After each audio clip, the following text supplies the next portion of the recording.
Hi. So we all have a picture like this, right? You're 8 years old, you get your first chemistry set, your smile's as big as your afro. Yeah. So I come from a bit of a geeky family. This is me and my other 3 siblings, Sheila, Mira, then me, and my brother Neil. And when I look at this picture, I see a lot, I'll be honest. I mean, nostalgia, the fun we had putting together what you could argue is civilization's greatest technology, the arch, right? But I also, I trace back to this time in my life, what became a bit of more than a professional preoccupation, okay? We learned a lot about this morning about genetic diseases, and, or conditions, depending. And my 2 sisters, Sheila and Mira, are actually both red-green colorblind, and my brother has retinitis pigmentosa, all X-linked eye conditions. And so growing up, and I don't have those genes, actually. And so growing up, there were lots of discussions like, Sheila, those shoes do not match your dress, that's eyeshadow, not lipstick. Or in my brother's case, not being able to drive in places that, well, many places in the US where it's tough to drive, where you have to drive. And so for me, this was like a very visceral kind of reminder every day that our genes could have an impact on how we see the world, okay? That biology, as miraculous as it was, in that it was our bodies and it was also the mediation between the outside world and our inner life, was also fallible, okay? So biology was a technology, okay? And so I traced this preoccupation through electrical engineering. This is actually a digital theremin. Does anyone know what that is? It's a musical instrument that you play with the electromagnetic waves in your body interfering with an oscillating circuit. And through computer vision, that's me in my undergrad thesis. And then I eventually landed in a field called tissue engineering. And this is a video of a piece of beating heart tissue that I engineered during my PhD. As you can see, it's beating. Okay? And it's beating in time with a circuit that I built, okay? So the heart is amazing. This is my first love. The heart beats, right? Rhythmically, tirelessly, faithfully, billions of cells, billions of beats in a lifetime, never pausing to rest. I mean, it's amazing. I could talk forever about the heart. And what was really interesting was that the way that we got these cells to beat, the way we got them to grow in the lab, was by copying those cells' natural environments in the lab. Okay, in this case, mimicking the electrical signals that those cells felt in the body, got the cells to make better heart tissue in the lab. Okay, and this paradigm is one that's being used in regenerative medicine in all kinds of tissues. Okay, and we actually use it in our startup called EpiBone, where we take patient samples of fat tissue, take the stem cells out of them, and engineer living, personalized bones from your own cells that we hope can someday revolutionize the world of skeletal reconstruction.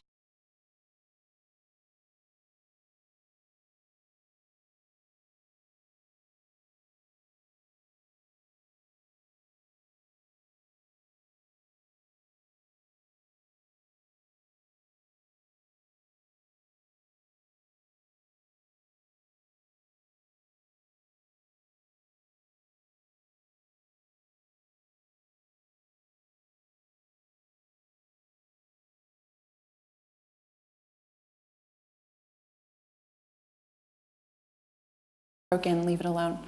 But around the turn of the last century, this paradigm began to change around the same time that interchangeable parts began to come online on assembly lines and things like that, where we started to view the body as an assemblage of parts.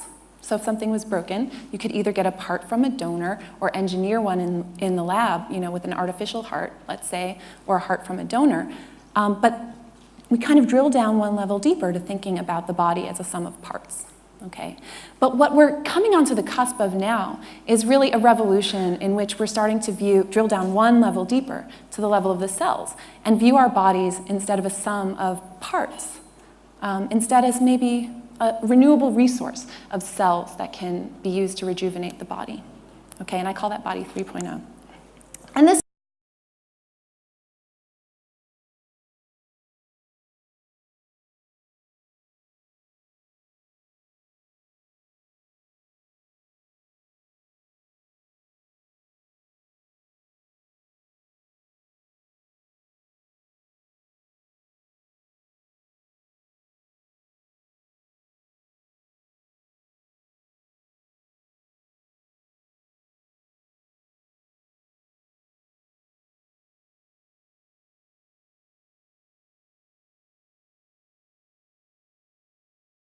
and where batteries are alive, right?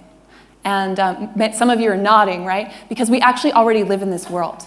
Mitochondria convert energy gram per gram 10,000 times more efficiently than the sun. Every single cell in your body has a voltage across its cell membrane. That's a living battery. And every single day, our bones break down and repair themselves.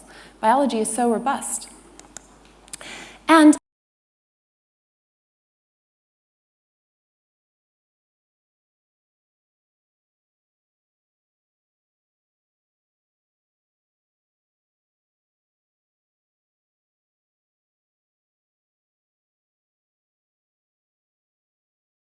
able to print living cells. Okay, so we're at a point in time now where we can use digital fabrication to actually print three-dimensional structures to our own design, right? This is what we do with bone. But on the other hand, as we heard in the last talk, we have a sister field of synthetic biology, which is viewing the genetic code as pieces that can be spliced and rewritten. So for the first time in history, we can actually imagine a time where we can not only print three-dimensional structures that are living of our own design, but actually be able to control the living functionality of those structures. Okay? And so we can ask really interesting questions along this grammatical structure.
That wasn't her point. She said that artists look at, not for. Okay. And you could argue that that these images also can have lots of implications. We can think about them as relating to how we, as an analog for how we as social beings relate to each other in the world in different conditions. But, perhaps most interestingly, so this is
you may be asking yourself, what's next, right?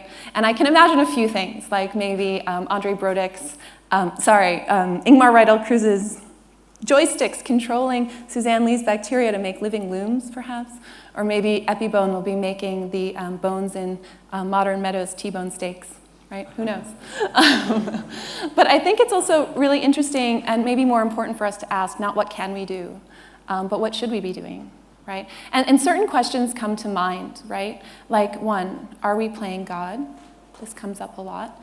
2, is tinkering with the genetic material of bacteria, viruses, animals, and humans the same? Okay?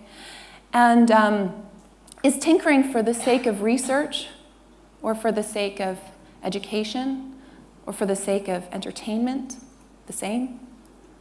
Okay, and if there are more bacterial cells than human cells in our body, and if we can grow human tissues outside of the body, what does it even really mean to be human? And these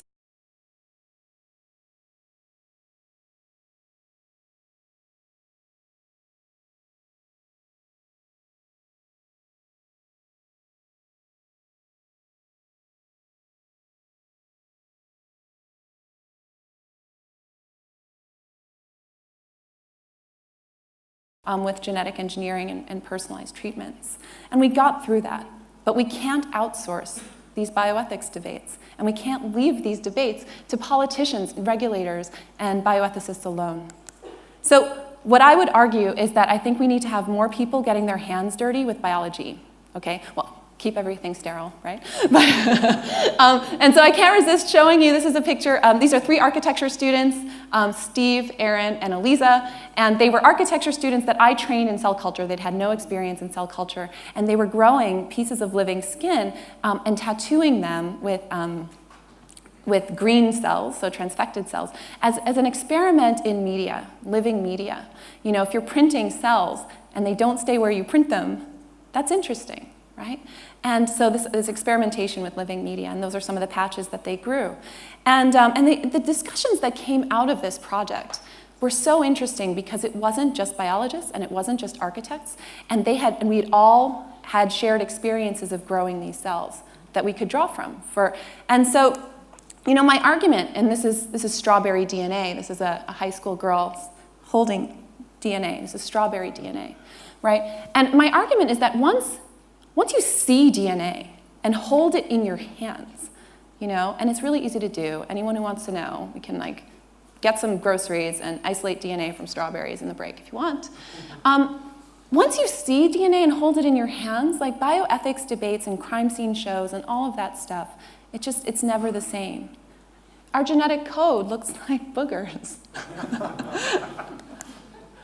And so, I can't resist, I'm excited about the idea of cells as living building blocks, and I hope that you are too. But speaking of Legos, I can't resist showing you this picture of my niece, Sonia, playing with her first choo-choo train this Christmas as I, share my final thought. When we think about the world that we're building for them, and maybe even more excitingly, the world that her generation will build for us, isn't it exciting to think that if the first industrial revolution was about machines, and the second one about information, that the third industrial revolution really could be about life? So, thank you.